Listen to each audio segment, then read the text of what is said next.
Well,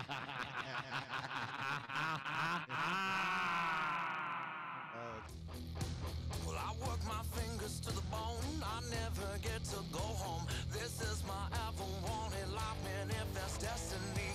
I work my fingers to the bone. I never get to go home. This is my ever wanted life, man, if that's destiny. Damn, I destroyed myself, but you contributed.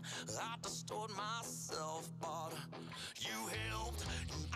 Hello, everybody. This is Johnathan Grissom of More Bands Media and the Local Earshot Podcast. This is the Halloween special episode, and today I have on...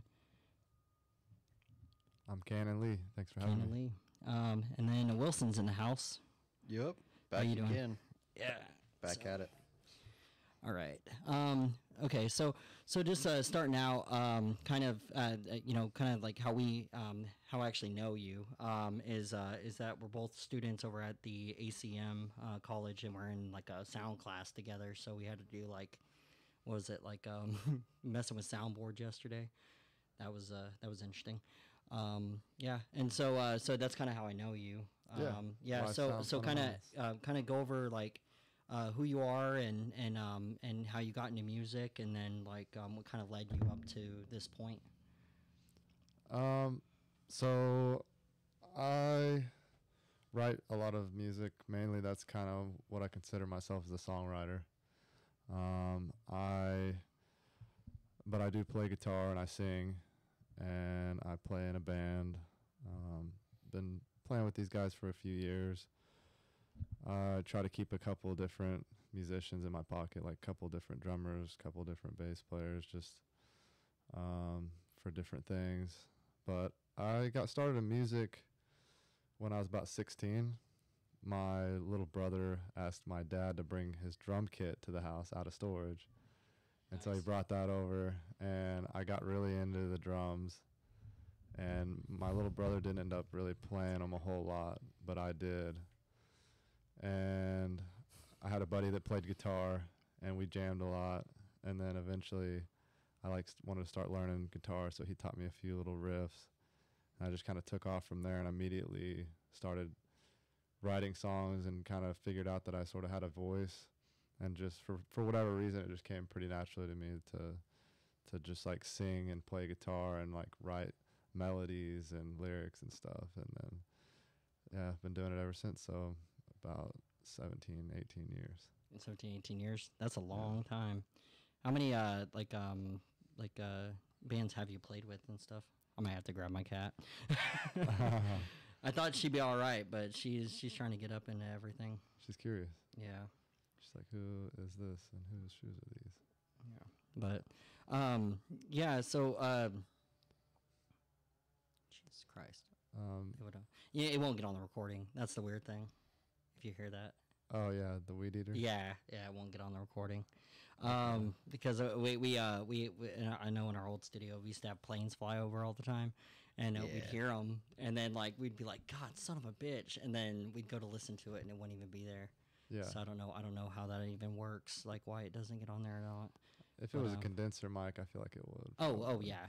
Like back whenever we used to record with condensers, like that's why I swear by dynamics, because like whenever I used to use condensers, I'd get like the whole room sound, and literally it would just be like just like you would hear the TV of like the guy that I would do the show with. His wife would be watching TV inside the other room, and we literally would hear it on the recordings. And so like the first like 20 episodes or something like that, like we could hear stuff like that in the background, and I had to like do like these little sound tricks to try to pull that sound out. And that was a pain in the ass. But okay, so where do you primarily play? Like I play at different venues. I played at just various places in Norman. I play for like different events a lot of times. Like there's the Norman Twilight Market that happens, and that's a really cool event. And they have a lot of different vendors that, you know, they showcase their products, and it's just like a really cool community that brings Norman together. And they always have food trucks. There's several thousand people out there every month, and I've been lucky enough to to get acquainted That's with them. that's a monthly, what they almost call it, like a swap meet over there by the fairgrounds? It's actually at the new Cleveland County Wellness Square, that green building over by the train tracks, right by the courthouse. Oh, okay. And yeah, that's a really cool thing in Norman, and they've had me on quite a few times. And I play for like the Norman Music Festival. I've been playing for that for a long time. Did you just submit this year? You're gonna go do it this year? I haven't submitted yet. I still have some time. I think it's like November. Yeah, 20th or something 20th? like that. Yeah, it's coming up. So it's on my to-do list. Yeah, I need to submit for media, because like every year, for like the last like 2 years, like we've been doing media for it, and going out there and just taking photos and everything of all the different artists, and just meeting with them and all that, and then just doing a lot of like just filming and recording and all that kind of stuff. That's what's up. Yeah, it kind of I took like, I think, because I lumped it, and I had like recordings. I had like like hours of just recordings, and then I had like thousands of photos.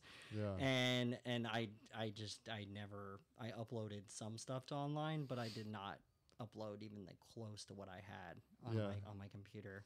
And so I just have all these like I'm really bad about that. I go to events and I like take pictures of videos and stuff, and then I'll end up never uploading it all.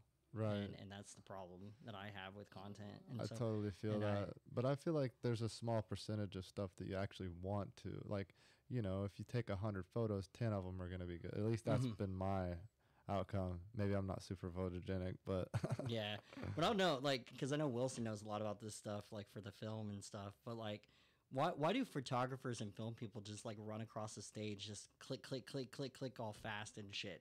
And, like, and knowing that 90% of what they just took is not going to be used. It's because 10% is... Well, it helps having, like, plenty of things to work from, because in any given situation, just like if you're in a recording studio, right, and you can have the ability to choose from, like, any instrument to play from, it gives you options, and that's what everybody looks for in both photography and recording video, is options. That's why they have, like, 3 cameras set up, and you've got, like, the wide-angle camera here, and then you've got one on, like, the lead singer, and then the other is, like, the guy that walks around on stage carrying the camcorder, and he's getting, like, up close to the drummer, to the bass player, is because you want coverage of everything. Because if you just relied on one particular stream, it's only getting that, and if anything happens to that, you're messed up, you know? It's part of it. So, like, photographers, like a wedding photographer will get, like, 30,000 fucking photos for some reason. But you realize that they're capturing, like, every kind of moment that you can think of, because it's only going to happen the one time. And I think that if people looked at live shows a lot like that, like, you're only getting to do it this one time, so you might as well do it as best you can. Then it makes up for it. As far as, like, having all the content later and going through it and uploading it, that's why so many people hire their own social media people now, because it's a lot to do. It's a whole ass job. It's not like, you know, and I do encourage everybody to still do it, like, have an Instagram account, like, either of you or of your band, and upload the photos regularly, and have somebody giving you footage on the back end and uploading that to you later, or have people, like, take recordings from Snapchat and send it to you. Then you can upload that same video into Instagram as well if you wanted to. But realistically, it's just coverage. That's what it all is. It's just coverage. They've got, like, a minimum of, like, 25 cameras at the Macy's Day Parade, you know, because it's like a whole street, you know. It's they have to record from every angle, and there's a lot of different floats and a lot of live performances, and they have all that on standby. And it's crazy because they have one guy sitting at the switchboard, and the switchboard's like the size of this fucking couch, and all he has to do is press a button, and it takes you to a completely different place. So it's cool having different options and different things to go through, because the one thing that people hate is not having anything. I've been to weddings and I didn't get any photos, and, you know, it's like missing out on the moment kind of thing. Yeah, I don't know. The reason why I even thought of that was because, like, I was at a show at Grand Royale, and this guy, like, Oklahoma hardcore type people, it's like the more heavier, like, death metal type stuff. This guy had a camera, and apparently, like, he grabs it and he just go, like, he grabs it and he slides it in front of the artist, and he just like right up on him, and he just like moves the camera real quick, and he takes a picture, and I guess it was explained to me because I was like, why would he even do that? You know, like that's stupid. Like if you're gonna take a photo, like we know JD Scott, photographer here in Oklahoma, does a lot of concert photography. He's very intricate in how he takes photos. Like he really times them. He walks up. He gets his perfect view. He takes his pictures. But this guy like was just running up on him and going like this with the camera real quick and just moving it. And my buddy, he said that the reason why he's doing that is because apparently in that scene they like to see all the lights around them in movement, so the photos aren't perfect. They're not meant to be perfect. They're meant to be hardcore.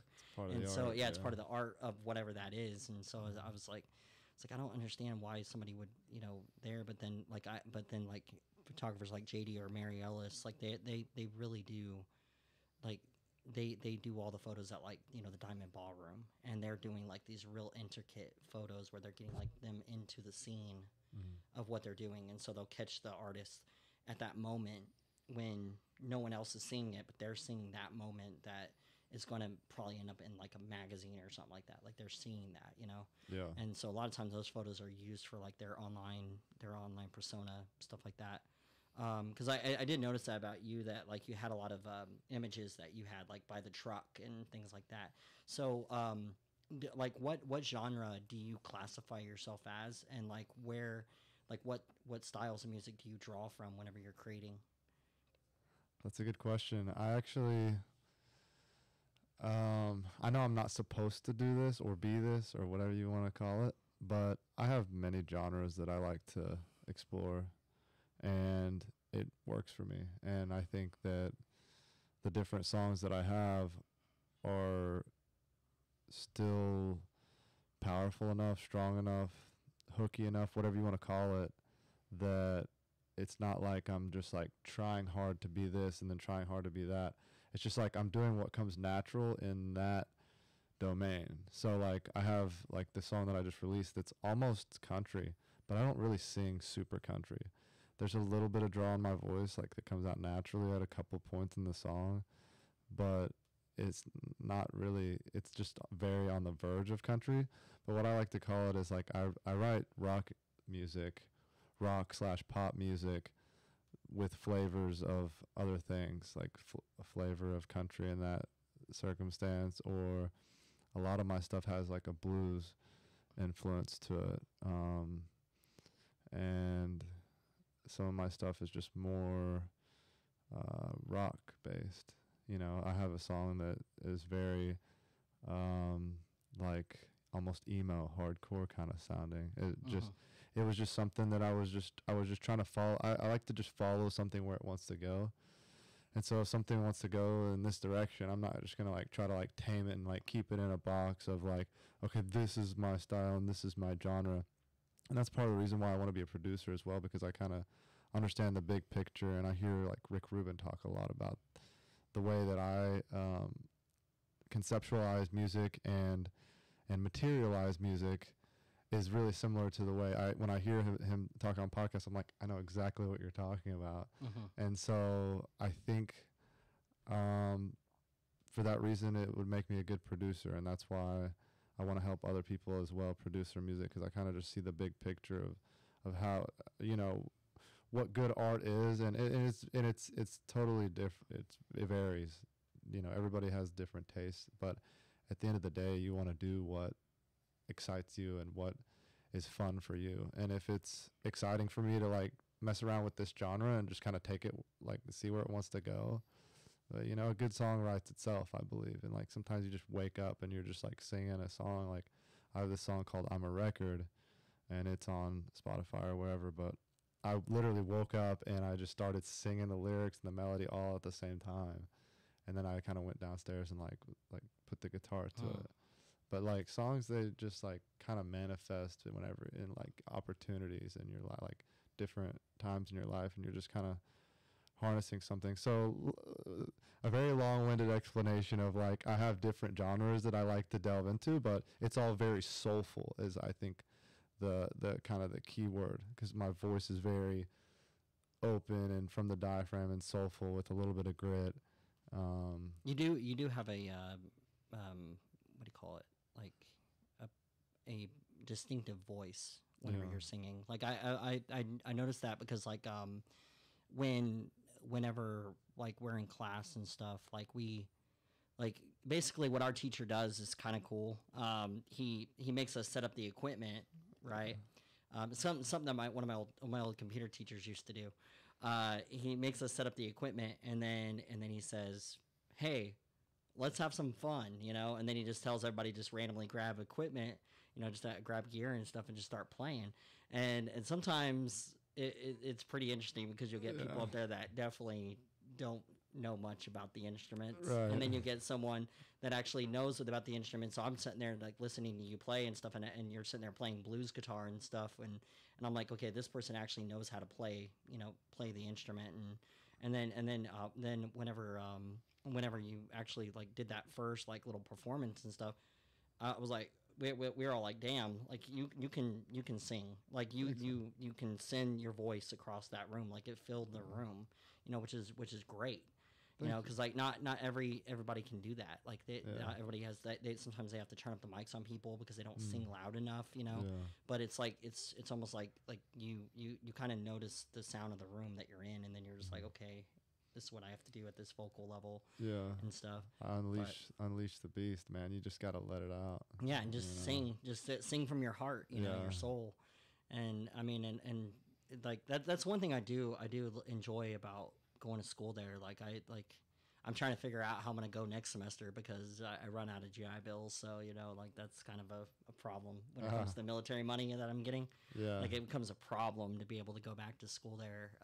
But because I'll end up going, but then I'll end up on academic probation because I won't pay my tuition for like $3,000 of it or something because I only get $3,000 from the government. So,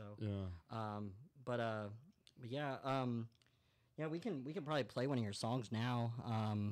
Sure.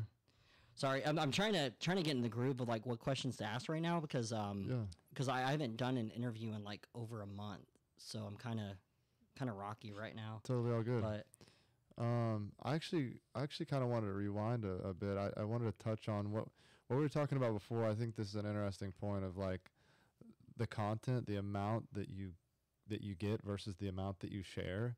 And I think that a lot of people, people that want to write songs or play an instrument or do anything, maybe it's take pictures or, you know, paint or any kind of art or really any endeavor in life, it's like you're going to fail. And I mean, I know this is a common thing that we hear all the time, like Will Smith and, you know, like there's that quote that he had, and just like maybe he's a bad example to use now because he made a mistake, but no, that shit slaps. I'm not even like really following it at this point because like it threw me off that she said that she had never that you never knew him. At some point, we're just gonna realize that Will Smith was just a simulation and that he was never real in the first place. Yeah. You know, like that's where it's headed because like they are becoming weirder and weirder on how they explain how they don't even know each other. Okay, who doesn't know each other? Will Smith and his ex, like Oh, Jada. really? Yeah. The way that she talks in interviews, she basically said that she's never met Will Smith. Oh my! Like God. at one point, and it's like, She what are you means, like, talking about? that's got to be a slap in the face, man. Honestly. Yeah, like Really, the like- fact that you were at an event where a dude got where a fucking comic got smacked in the face, Yeah. and then they have the nerve to say that she doesn't even know you or that she never even met you. Bro, the whole situation is toxic. Okay, everything about their family seems pretty fucking toxic. Really? And I don't mean like because they started saying a lot of shit right after the Oscars, and they had all their tweets deleted afterwards because they're like, no, this is just gonna stir the pot, whatever. It's just like, and I see this a lot with performers too, and talking about like content, the amount that you create. I've come to the realization now, it doesn't matter how much content you make if you're not actually marketing it either. Like you can create as many like, small videos like for what we do here, but if you're not gonna boost it for like $50 a month or like actually put it through the proper channels to get it recognized, then people don't really see it. Yeah. So, and that works a lot with the other algorithms too. Like with YouTube, it's like if you post a video every Thursday at noon, same time every time, you have a more likely chance to see it firsthand on the feed that comes up with everybody else whenever they log on. So it's tricky like that, and there's a really toxic relationship when it comes to the amount of content that's being made versus what's actually being seen and what's considered useful. And a lot of it is like with podcasts too. I mean, after COVID, and around the time that we started this, a lot of everybody and their dog started a podcast, but not many of them actually like stick to it and record every week. Yeah. So a lot of people give up, and then that's just kind of like how the market fluctuates too. But I think like it's even more important in songwriting to get like the materials that you have to the people that need it most. We were talking with Gentry Counts here on the show I guess that's a couple weeks ago. Yeah, it was a while back. That's what I was saying. I haven't done an interview in over a month. Right. That's what I'm saying, is that like I like fell off the wagon for a little bit because I like literally did not do anything. And then, but I was doing other content. I was posting things online and things like that. I was telling people that I'm building the playlist for the Halloween episode, which I'm gonna play after this episode. And I mean, like the problem is, I think, when it comes to content creation, and this is something that I run into all the time, is what platforms are the best to do, and what kind of content is best to put out. Yeah. And then you have like situations like even last night or the other night, one of our teachers, Chad, that does like booking and stuff. I don't know if you've had him, but Chad Whitehead. So like he does the booking at Beer City Music Hall, and they had and I actually watched this documentary. It's a really good documentary to watch. It's called Dig. It's about the Jamestown Massacre band. Apparently they've been around since like the 90s or late 80s, and the lead singer is known for being a dick. Like you watch the documentary and you go, oh, so this guy's just an asshole. Didn't even know who this band was. Yet apparently they're pretty popular inside the underground punk and like certain rock scenes and stuff like that. They're popular in the underground, and so like the other night he was at their venue, and he was on stage, and some person was heckling him. He was mad about the sound. He basically said, like, F your sound guy. Like he was yelling at their sound guy. And then apparently the sound guy is one of the best in Oklahoma. So it's like what the fuck you think you are? Yeah. And then he started yelling at his drummer and his band, telling them they're all worthless and stuff, that he could do this all on his own.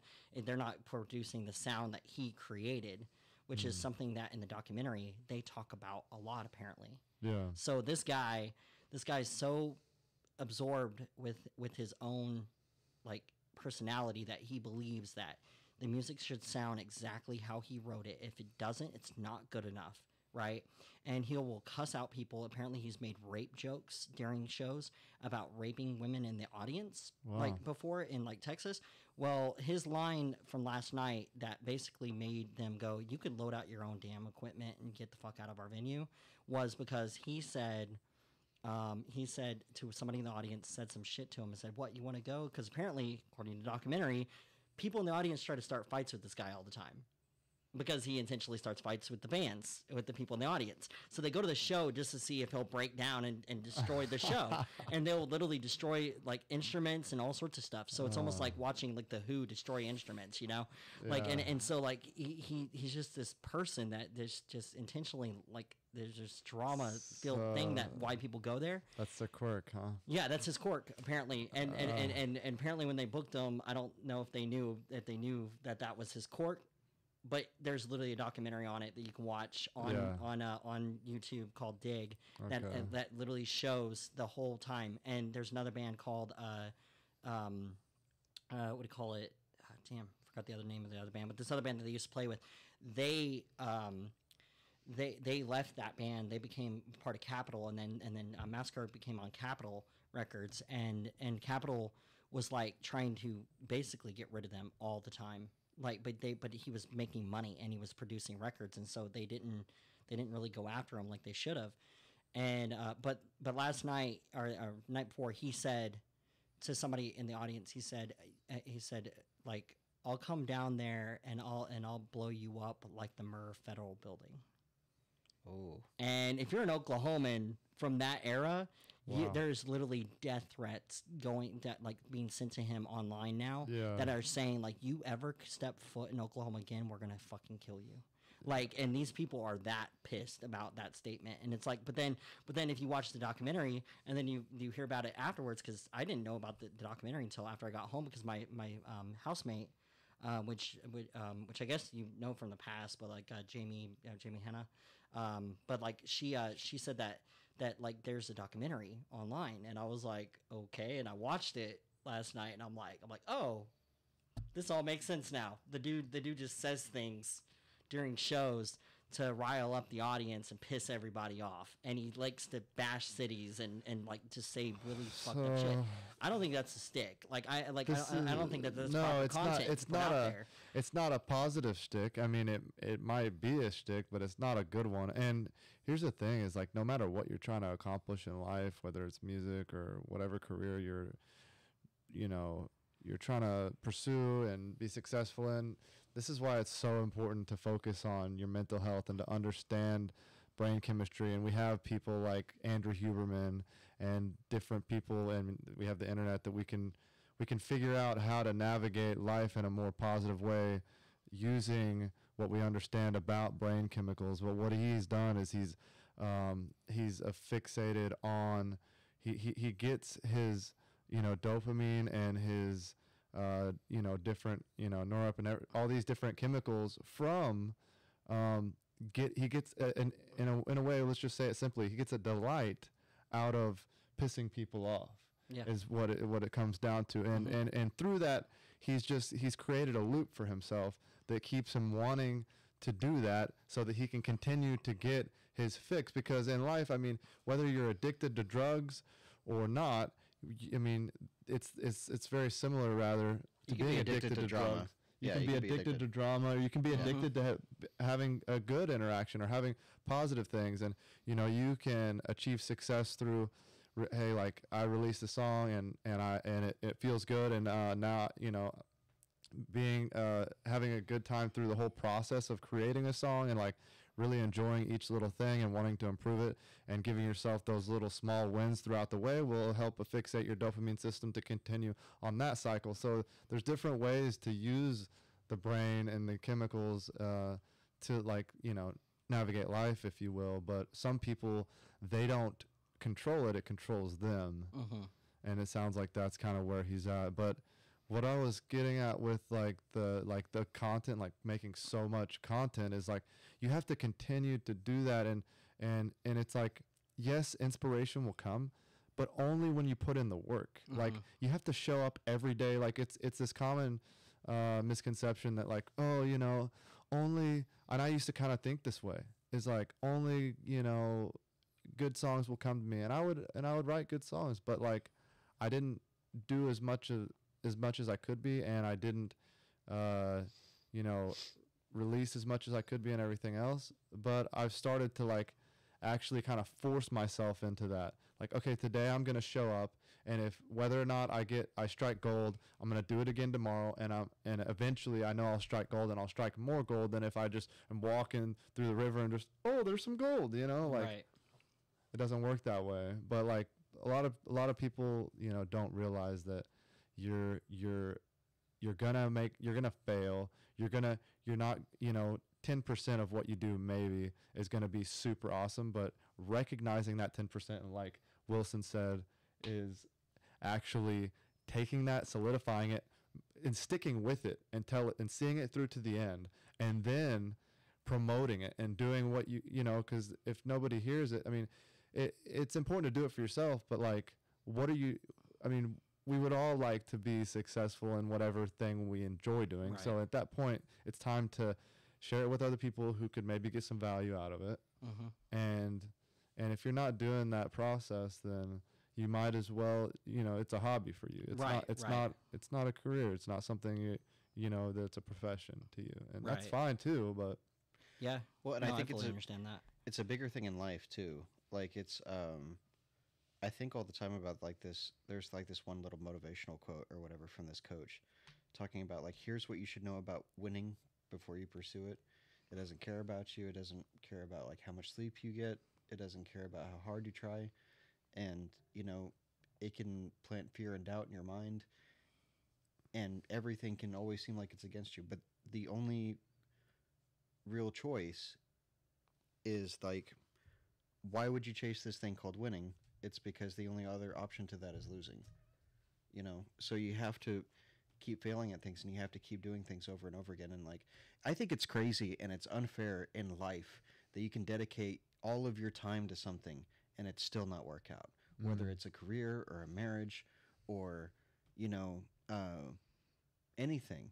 Yeah. And you won't find success with. But it's also because it's not promised to anybody that we have a lot of freedom in that too, because that means that we could always find something else. We have these different choices. Yeah. We have a full life to where we can choose to embark on so many different things. And that's what keeps us from being limited as well. So it's like, would you rather choose to only do one thing for the rest of your life and be successful with that, or would you rather have the option to do anything in life and maybe be successful with anything? And I think a lot of people don't really think about it that way. And that's the way it comes down to like content and other things too. Yeah. We also find our strong suits. Like, I've known guys who, you know, couldn't play guitar to save their life, but then they pick up the drums and it's like nothing to them. Yeah. You know? And every guitar player that I've ever admired didn't even want to be a guitar player. They wanted to be a drummer first. Right. You know? Yeah. And then they found out that it wasn't really their thing. And because they wanted to do like you're doing and incorporate, you know, their vocals and learn how to like write songs as well. But if you don't know how to make beats, you're really handicapping yourself. And it's another thing that I really admire that you guys do in like the whole music production side of things, is because there's not as many producers as y'all think there is. Like people that actually get on the computer and know all the technical stuff. And like people get on there and fool around with it sometimes. Sure. But you know, not everybody knows like everything about Logic Pro. Not everybody knows everything about like the post side of things when it comes to actually producing music. And there's a lot. It's a lot. It's really in depth. And so like what I see now is people doing recording, and what I'm wanting to do with my friend Gentry is she just wants to record the acoustic and the vocals and then hand it off to a producer online. Like if you go on Fiverr, you pay somebody like $500, they can add all the different tracks and make it seem super seamless. Yeah. If you record one where you're like singing and playing at the same time, and then send one where it's just your voice and one where it's just the guitar track as clean as you can get it, then that gives them a lot of leeway as far as what they can put together for you. Yeah. I think the biggest problem in any industry is not knowing how to like delegate things properly. Yeah. But it's also hard to do that when you don't have the money to do. Like you doing everything here for Local Earshot, like you provided all this, man, and you've done like a outstanding job putting all this together. I don't know of any of my friends that still actually do a podcast every week, you know? So it's cool that like some people are able to kind of like really bring it all together and then bring other people in to actually sit down and record things too, because not everybody really does that. And this isn't just like a form of like advertising for just anybody. This is people that actually care about what's happening locally and what people need to see happening in the music scene, if that makes sense. Yeah, sorry. My cat just like tried to destroy everything. So I saw that. yeah, That's she crazy. like jumped on stuff, and I don't know what got recorded and stuff. So it's like recording. But anyway, but I'll be able to fix it in post. But yeah, I was trying to listen to everything you guys were saying, and I was like, shit. No, you're Like, good. Yeah, It's just like yeah, in a moment. But I mean, yeah, I don't know. I think a big part of that too is like when you're talking about like everybody.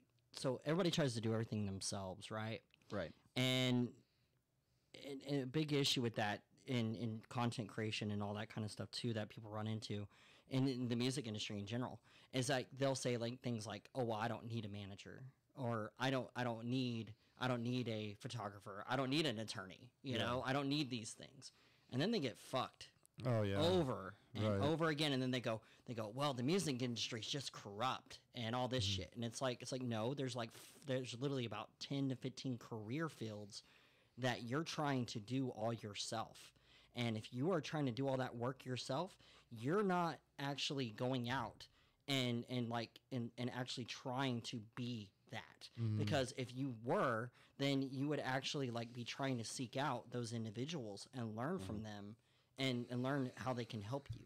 Because I've seen many artists inside the groups and stuff that I run and all this kind of stuff online that they like somebody will say, "Hey, I'm an artist manager.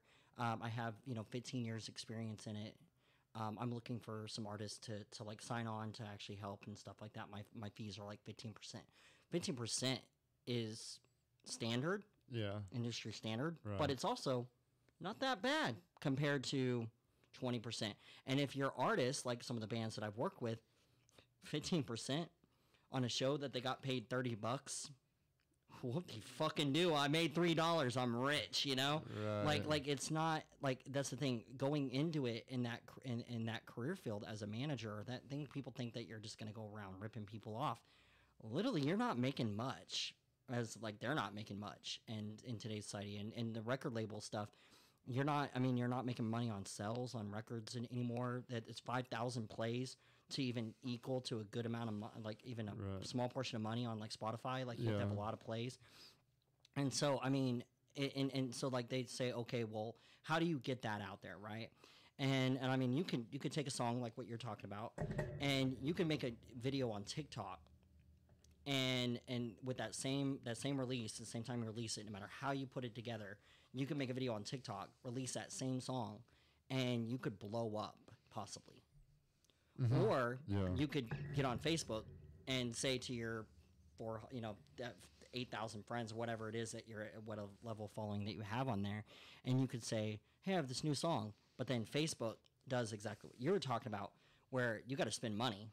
They want boosting. They want you to pay to play. They want people to see it. You have to pay it. So like you have to pay the piper, and if you don't do that, then they're never going to see it, and then you're just going to be sitting back there going, well, no one likes my song. Right. And it's in real truth, it's not that they didn't like your song; it's the fact that they never got to see it. Exactly. And that's the problem. Is that's where that constant content creation of there. I was actually reading an old post that I wrote whenever our show almost fell apart, and in it I put down that like that being online is like that world is constant creation. You have to constantly create, and that's why people see me like what The feed went out. keep on talking. Well, one thing that I wanted to tap on, I think it's really awesome with you as far as like songwriting, because that's something that I've been wanting to like kind of dive into myself. I'm actually writing a book on poetry. Nice. And I'm trying to make it like 300 pages for some reason. Wow. Which is not like realistic, but I'm thinking like if I have 300 pages, that can be whittled down to whichever one, because each poem is like on one 8.5 by 11 sheet of paper, so it's like one whole page. But it's like a letter. It's not like a full-on story or anything like that, and it's not really short poems either. They're 2 to 3 paragraphs each. Yeah. For each one, and a lot of the writing that I've come to find is just for therapeutic purposes only. I never really thought about like releasing something. Yeah. But then I've come to find out that a lot of the poems that I've written about for some people aren't really in my life anymore. So I figured like I'm just going to go ahead and write as much as I can, and then just share it with whoever and go through the proper channels as far as getting it published and stuff like that too. Yeah. Because it's not going to hurt anything. The hardest thing though, just like in that, and the same with releasing a music, it's really awesome that we can create so much stuff and put anything on Spotify now versus like having to go through a record label only. Yeah. Like, I don't know how much y'all have That heard works. about like Warner Brothers and how much they've ripped people off over Right. the years, but it's A lot of it's people kinda look crazy. at our current, state of things in a pessimistic fashion, but I really try to overlook that and just realize that we have so much opportunity now. And yeah, there's a lot that's out there, but if you do go through the process of like trying to figure out what you're good at and you do find it, then you have just as good a chance as ever to like let that be seen. And going back to kind of what you're saying though with like social media, like I think it's just important to just like plug away like what you're saying.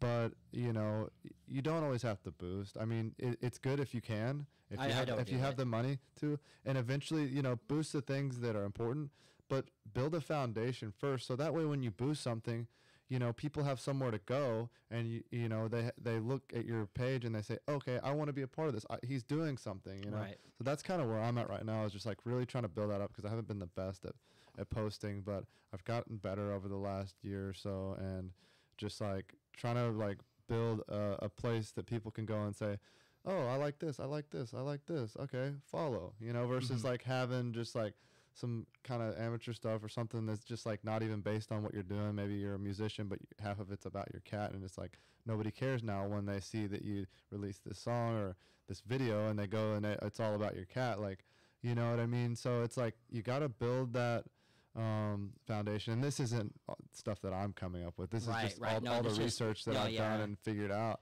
I like the Burstamo music podcast, and like Damian Keys is really good, if you know who those people are. I know Damian Keys. And that's cool. I didn't even know that you guys had Gentry Council on. I'll have to go and listen to that episode. Yeah, what was it? Gentry, Megan Marlene, was it a Nikki Jackson, Scott Dammit, which sang the song on the intro. Those all people are pretty active in the like open mic scene. Oh yeah, yeah, like a lot of them are in that scene. I'm actually gonna get out and do some more open mics. I've been deciding over the last like week. I'm gonna get back out and do it. I did like 10 open mics in 10 days, like a few months back. But I'm gonna get back out and start doing some more of those. Yeah, I mean it's fun. I actually like going to open mics, just to sit down and just hear new artists. And, it is fun. And kind of see what they're writing and kind of the style here, because you know places like Nashville and all that kind of stuff, it's pretty common, like every night that there's always something like that going on. Whereas a lot of those writers that actually are in Nashville, they actually come from Oklahoma, and they just leave here because they feel like that they're not making any headway out here. Yeah. And I in a way kind of think that that's kind of sad, because like, I mean, it is like people try to do this dance where they say that there's a scene here and there's not a scene here.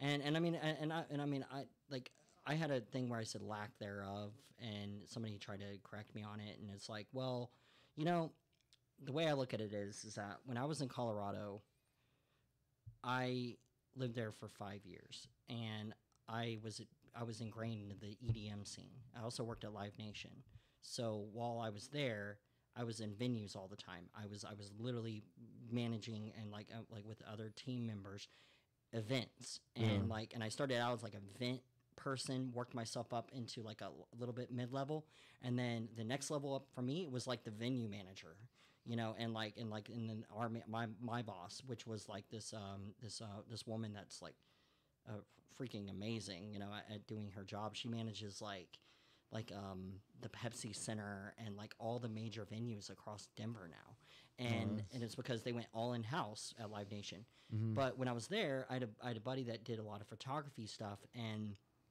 he worked for a company called a group. It was called Got Bass Music, and so we'd go to a lot of shows. And on a Tuesday night, you could go down to Denver and you could go in a room and you would see 100 people in that room. Yeah. You go into a room here in Oklahoma City and that capacity, and you will see 3. You will see 3 people in that night. On the weekend, you'll see that place packed, but during the week, you will see like 1 or 2 people, you know, 3, 4 people in a night. Like a lot of artists will say that, oh well, you know, nobody's coming to our show. It's on a Tuesday night. In Oklahoma, yeah, right, and it's like well, yeah, because like it's during the week, and people out here, a lot of them are doing different types of jobs, oil rig, things like that. Like they do certain types of jobs out here that I don't think that they got the time to even other than the weekend to be able to go out to shows.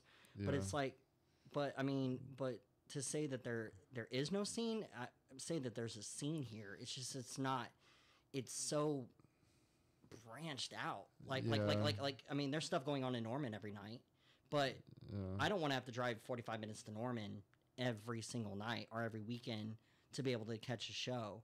And so like I try to follow certain venues here that do stuff most of the week, so I can get out and just go to some shows. But yeah, like a big part of that too is like we were talking about content creation and stuff, is marketing in social media. And it's like, if you don't market your show, then there's a big possibility no one will show up. Yeah. Some places say, oh, well, that's the venue's job.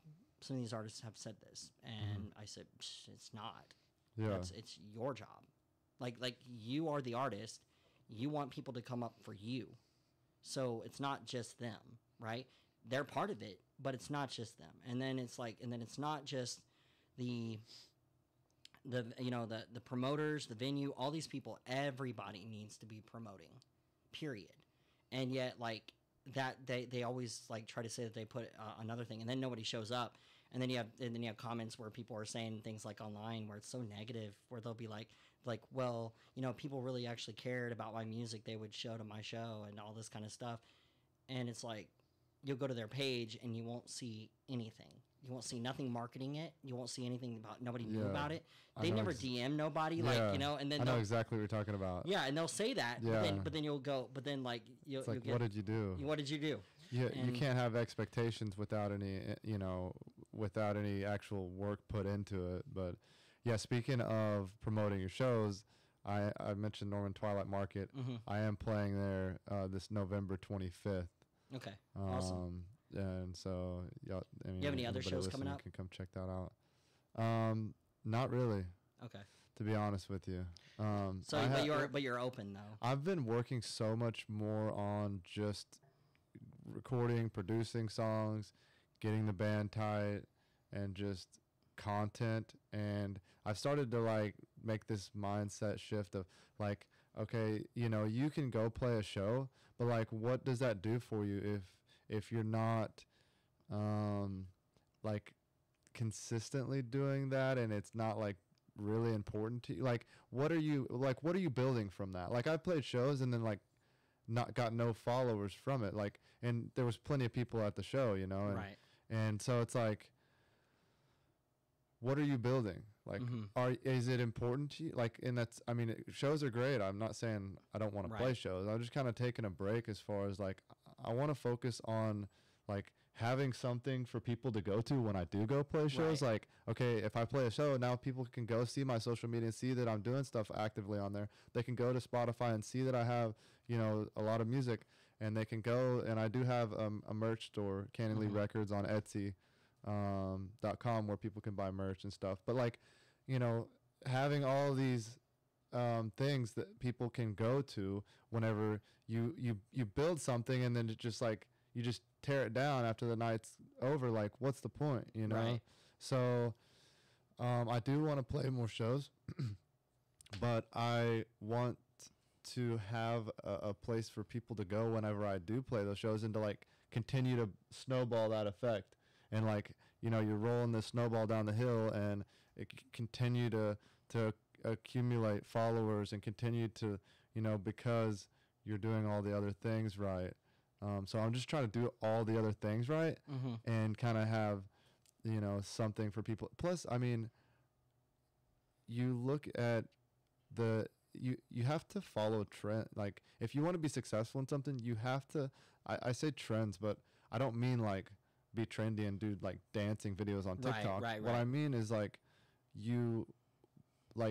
we should be like putting our music into like some sort of digital content for people to consume, and building our followers, building our fan base in that way. Because now when we do go play a show, because it's just like, this is a revolving cycle. Like, I'm coming back around full circle here, because it's like, okay, now that I have all of these followers, all of this content, now I go play a show, and guess what? People are going to show up. There's going to be a lot of people there. And so I'm trying to like wrap my head around all this, learn from all the people that understand all this, and consume all these good podcasts and stuff, and figure all that stuff out and do it the right way.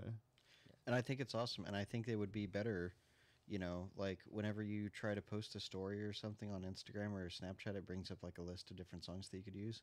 It'd be cool if there was a way to incorporate that with like people locally or close to you.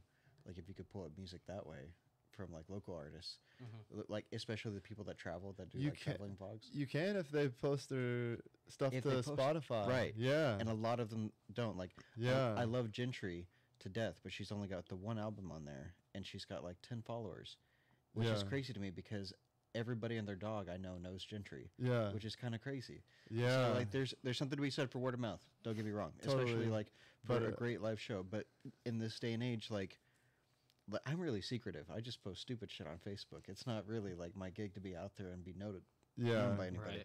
But versus, like, other people that I think, like this and, like, Gentry need to be known for everything that they do. And you yourself included. I relate to Gentry in that way, though, where I'm just, like, looking at my stuff. I'm like, everybody that I talk to says, you got to keep doing this. Like, music is your thing. And I'm like, you know what? That's why I'm doing it, because I see that, too. And then it's like, but, you know, people want to be able to, like, go consume more of your music. And it's like, I have, like, you know, 50 original songs that are all, like, bangers, in my opinion. And that's because I've written thousands and solidified them and plucked the gold out. And then, but, like, I don't have all those, like you said, to, like, go and listen to. And so that's kind of the empire that I'm trying to build right now that I'm talking about. And I think, like, with the lightning in the bottle thing that you mentioned earlier, the guy Oliver Anthony, dude with the long red beard, with the old style, that's the only song he's ever written. It's the only song that he's played, and he only recorded the one video the one time. And I think it sets an unrealistic standard for a lot of people, thinking, like, that they're going to catch something.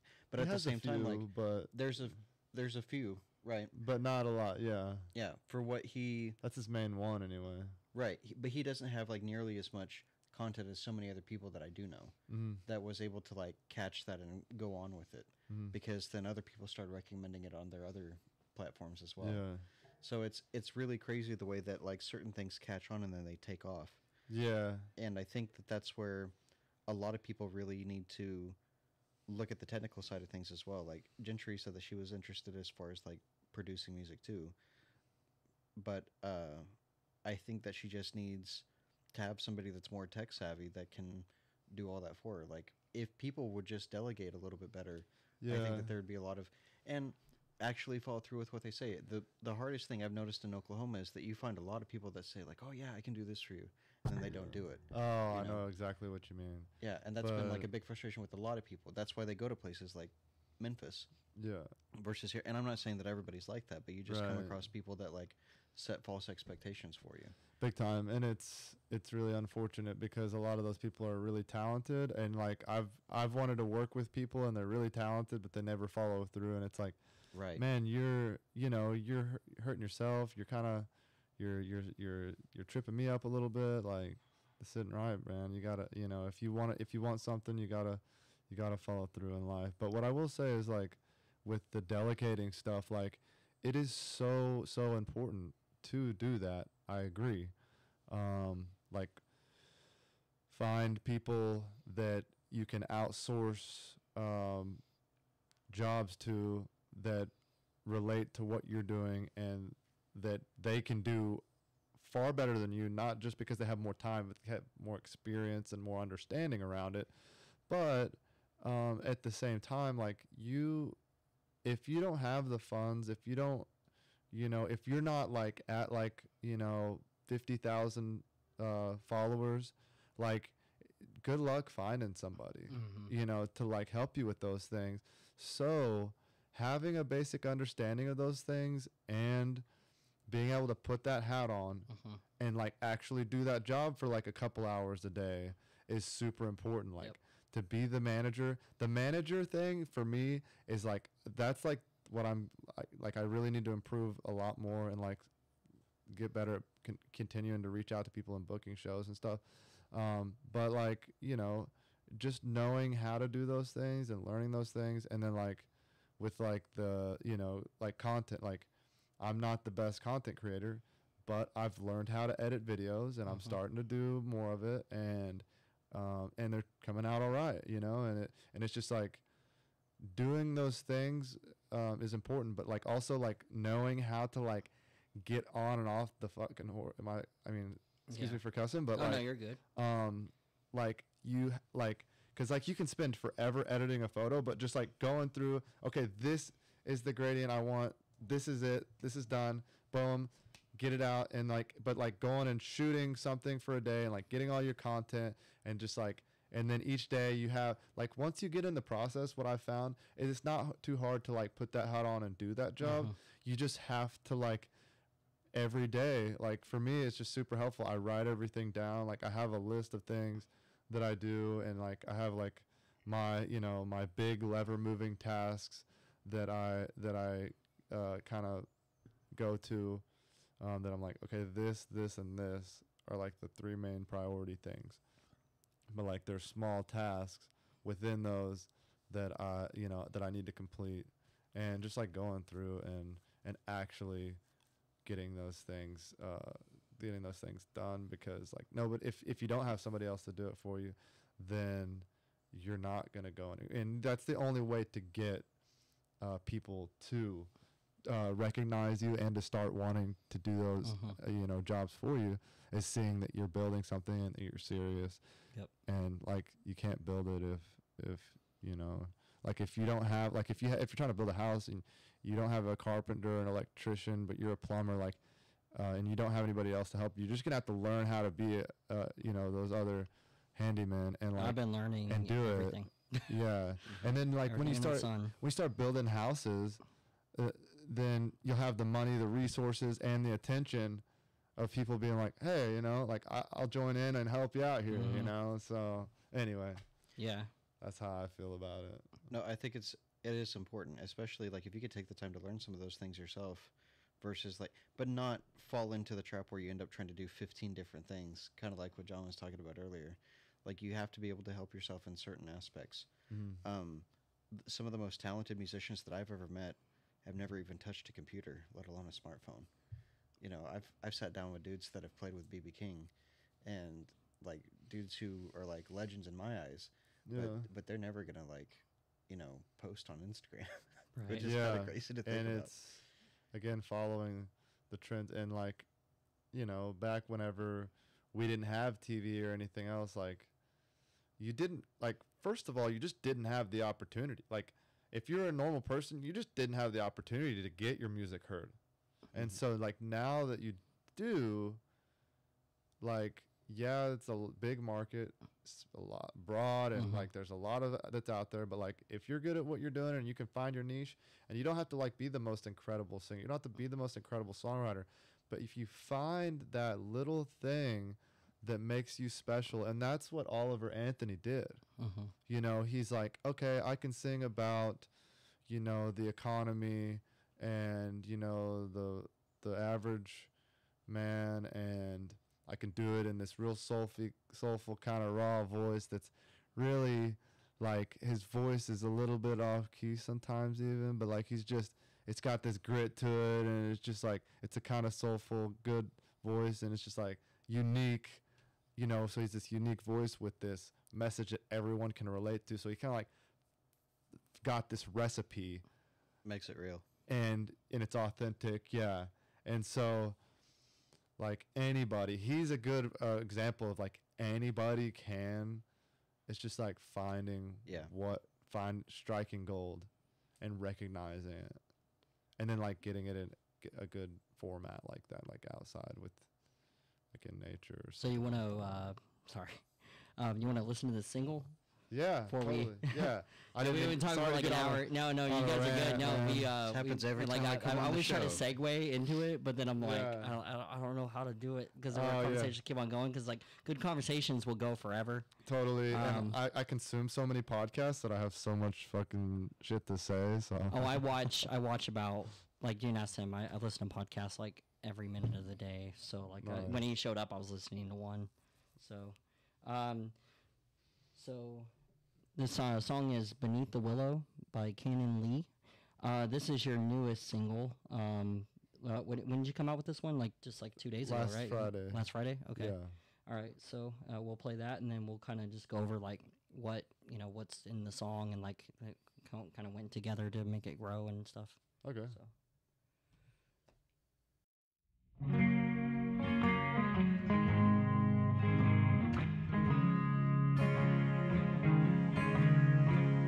I remember you from way back when. The moments come and go and come again. I'd waste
All right.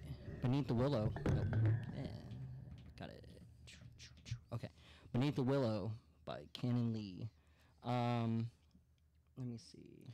I gotta say, man, just from what I could hear, I took the headphones off for a little bit, but it sounded really good. I like the kind of tone that you have and what you bring to the song. It sounds really awesome. Appreciate it. Let me see. Sorry. All right. So, kind of explain like where your process of making that song and like where it all came from and kind of the story behind it. That one started out as like something totally different. And I think that's important to note because I think so many people think that like, and sometimes my songs do come like full force, just like the I'm a Record song, just like all the lyrics and the melody, or at least most of it came like right away. But like continually perfecting your songs is so important, and like not being so rigid to like an idea that you had, it's like just being humble to the process of like, okay, yeah, this is something cool that I came up with, but is that like as good as it could be, So it started out with just like chords and like totally different lyrics, and the melody was there and everything, but the lyrics I changed. I had I don't know it, and here's the thing is like it's like I'm writing the song from somebody else's perspective, like maybe it's from a long time ago or but it's not really me, like like I wasn't under the willow tree with some girl or something. Like it wasn't like that. Like it's not your story, it's just a story. It's just a story. Well, and I you've think spoiled it for us. Like, what the hell, man? But I like that it's like that because it allows for my imagination to like wonder, like who it's not that I haven't experienced that. It's just like the willow tree part was like just like an add-in, and honestly it's kind of a metaphor, if you think about it. Like beneath the willow tree, it's like we shared like a sad and like meaningful time together. And the willow tree, we were beneath the willow tree, weeping willow tree. It's just like it's kind of like a metaphor as well. So it's like it's not that I wasn't there. It's just like in that literal sense, like I wasn't, but like I kind of like wrapped my head around that idea of like the willow tree being a metaphor. But the lyrics are real simple and they're really nostalgic, just like I remember you from way back when. And it's not about like a particular person, it's just about like different people in my past. And I understood too when I wrote those lyrics that like, okay, like, and here's the thing is like, it's not that I was trying to write something for people, but that in writing something for myself, I started to realize that it could be for other people, and understanding that in that way, like it was enjoyable for me. It's not like I'm like trying to like do something so hard for somebody. It's like just like, okay, well, if I'm writing music so that other people will hear it, then surely they should be able to relate to what I'm doing here, versus like, oh, I'm going to write this pop song and it's going to be this structure and it's going to be these very vain lyrics that, it's like, it wasn't like that. It was that I realized that, it's something that people could relate to, and it's enjoyable for me to do that, and we get a lot of reward out of doing things for other people. I mean, as much, it's just like it's a song and everything. It's not like I'm out here trying to cure world hunger, but like still there's that little bit of an element to it. And so we were totally expecting you to cure world hunger, man. Like we had these expectations of you, yeah, and that it is just didn't pull through. If I make a song that money solves from it all the world's problems. Hey, if people go out here and like I get like a billion streams on these songs, then maybe we can make that happen, or at least make a dent. Maybe one day, right? You can be hopeful.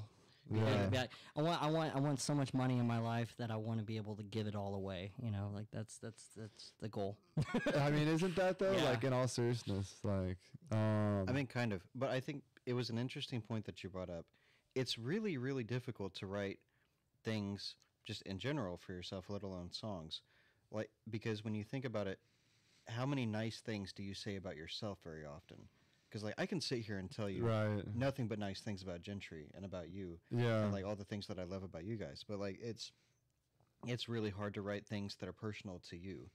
Everything that I've been writing in this book that I'm doing in poetry, they're all, like, dedicated to people that I'm never going to see again, which is kind of a crazy way to look at it. Like, I have the title, and then I come up with the word, and then I come up with the idea of how I want to explain it. But all of them are not even about me or for me. It's just, like, things that I wish I could have said that I can't say anymore. I like that concept though, and that almost adds. That definitely. I mean, I haven't heard it, but like that definitely could add to the art. Well, it adds a of it. lot. Like, a lot of the people that take off really well, like Bruno Mars has written so many songs. He did that one song, F.U., and he sold it to CeeLo Green. So it wasn't even CeeLo's song. He just Yeah. gave it to him. Because he thought that, like, man, I think this would fit your vibe more than it would fit mine. Mhm. And it takes a lot of character to say that, to say, like, Definitely. man, I've got this song, I think it's going to be a banger, I don't think it's going to work out for me, but I think it could work for you. Mhm. And to be able to collaborate with that, really, like, the people that are the most successful in the music industry are the ones who are, like, humble enough to collaborate with other people that they wouldn't even think about. Right. Like with Rick Rubin doing that thing with Aerosmith and who was it? The rap band. Run DMC. Run DMC. Yeah. Zombies on TV. There you go. Zombies on TV by Canon Lee. Oh, wow. Yeah. What was that? What was that? Zombies. I don't know. Ooh, wah, ah, ah, ah. Why was she trying to do It's fucking like Disturbed or something. Disturbed? No, but it's definitely appropriate for Halloween. Yeah, Yeah. Halloween song. Go out there and spook some motherfuckers out. Yeah. Hell yeah. Happy Halloween, everybody. Happy Halloween.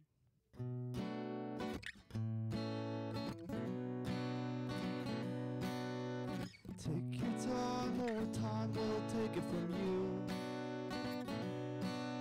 It's just a dime, don't let it take you to. Walk the line and they'll tell you just what to do. Don't mind your mind, 'cause you don't have a clue. Everybody's watching zombies on TV, but they don't see the reflection in the screen. I hate to sound rude, cruel or mean, but we're all worst enemy. Yeah, we're all worst enemy.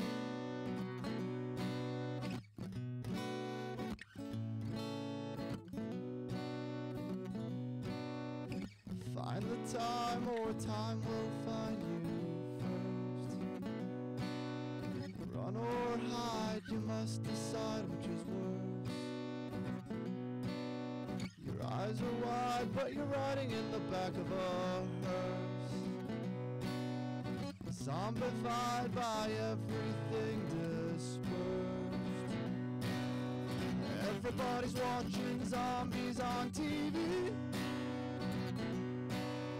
but they don't see the reflection in the screen. I hate to sound rude, cruel or mean,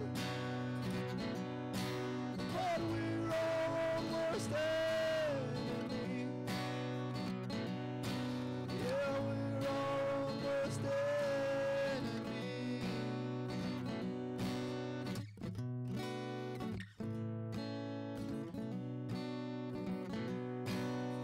Everybody's searching for the next big thing. They don't see what's right in front of them.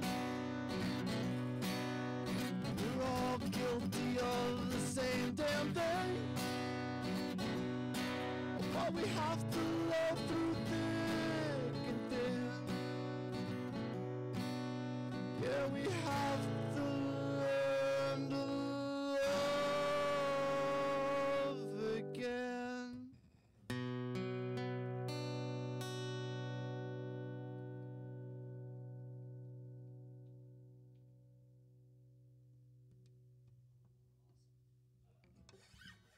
Awesome. All right. That's terrible, man. It's just awful.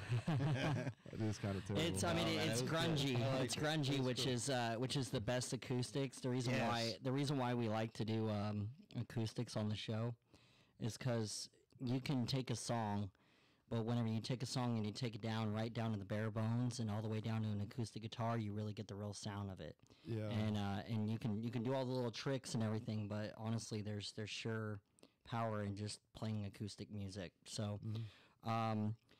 As for the Local Earshot podcast, we are a value for value podcast. What that means is that we work on 3 tenets. That is time, talent, and treasure. I value everybody's time for listening. I know that there's a million podcasts out there, and there's a ton of more other music podcasts coming out. We are one of the very few across even the whole U.S. that does local music, and I'm currently connecting with a lot of different ones that do local music, and just trying to get on their shows too, so I can talk to them about their areas and like what's going on inside their scenes and stuff. Because I think that collectively, it's an uphill battle for local artists to be able to get to where they need to be and to get the help that they need to actually grow and become famous and everything. And so I'm hoping that, the Local Earshot is continually serving to do that for everyone. As for the second T is talent. If you're an artist and you want to be on the show, then you can reach out to me at john@thelocalearshot.com, or you can reach out on me on all social medias, Facebook, Instagram, and then I'm actually getting all my other socials up together, about to start launching the TikTok channel, which is going to be basically just promoting music in a different way. I'm going to have artists submit their music, and then I'm going to make little videos for them, so then they can actually put that on there to get some more ears on all their music. And then the third T is treasure. So if you value what we do here and you want to help support the show, you can go over to thelocalearshot.com, and there will be a tab that says donate. If you click on that, I take crypto, I take Cash App, I take Venmo, I take all forms that turn into money, and all that money goes right back into the show. Currently investing in cameras and working on all of this video stuff and trying to figure this out. So collectively, I think I've already spent about $1,000 on all this. So I kind of want to get back my investment. So hopefully some people see that it's valuable enough to actually invest. If not, then I mean, at some point, as I've said inside the past, that I'm gonna have to start doing advertising and sponsorships and things like that. I'm not big on doing ads, but I mean, if that means that that's going to be able to make it where I can keep on doing this to help the local scene and local artists, then I'm going to do what I have to do. So thank you for listening, and thank you, Canon, for being on the show. Is there any shout outs you want to do? Thanks for having me, man, and I really love what you guys are doing. This is really cool. Thanks. Shout outs. Let's see. I mean, that song just came out. You can follow me under Canon Lee or Canon Lee Simmons on whatever platform you'd like. I'm releasing another song coming out really soon. I just tracked it yesterday with the band. Awesome. It's called I'm on a Roll, and we've got a really exciting idea for the video. And so I'm just gonna say it's gonna be a little bit wild, maybe a little bit dangerous even. But it's just an idea that I had that really works well with the theme of the song. So if you follow me on social media, TikTok, Instagram, Facebook, YouTube, OnlyFans. OnlyFans, if you want the explicit content. That'll be me playing the guitar with only the guitar. It's only the guitar. Only the guitar. Yeah. No clothes. There's a whole. No any other bandmates. There's a whole thing right there. We've got an idea here. This could work. Yeah. If My buddy has a picture of him that he did during a photo shoot, that he's literally butt naked and all he has in front of him is his guitar. So But there you go. Hey, in all seriousness, I'm trying not to sell out and do all that. So support me so that I can I Keep can do on the making music thing instead of selling out on OnlyFans. instead of playing the skin flute or whatever, you know. That's what we need you on, John. We need you doing the skin flute on OnlyFans. Jesus. See That's that the content people want, majestic man. beard he's got. He's got a good head of hair and everything. And if you keep on wanting to hear Wilson on the show, you know, which we know that you don't. It's okay. which I mean, you know, I'm not heartbroken about it. It's fine. yeah, I fired him once, so I'll fire him again. Yeah, no. it sounds like you really have your head wrapped around a lot of this stuff. I really appreciate you doing some of this stuff. In all seriousness, aside from the skin flute part, you know. It's the only part I care about, but okay. Jesus. All right. Well, thank you all for listening, and happy Halloween. And right after this, I'll be rolling a playlist that is all Halloween songs, all submitted by people in Oklahoma that are all locals, and they're all Halloween songs that are themed that way. So happy Halloween, everybody. Happy Halloween. Happy Halloween. Damn.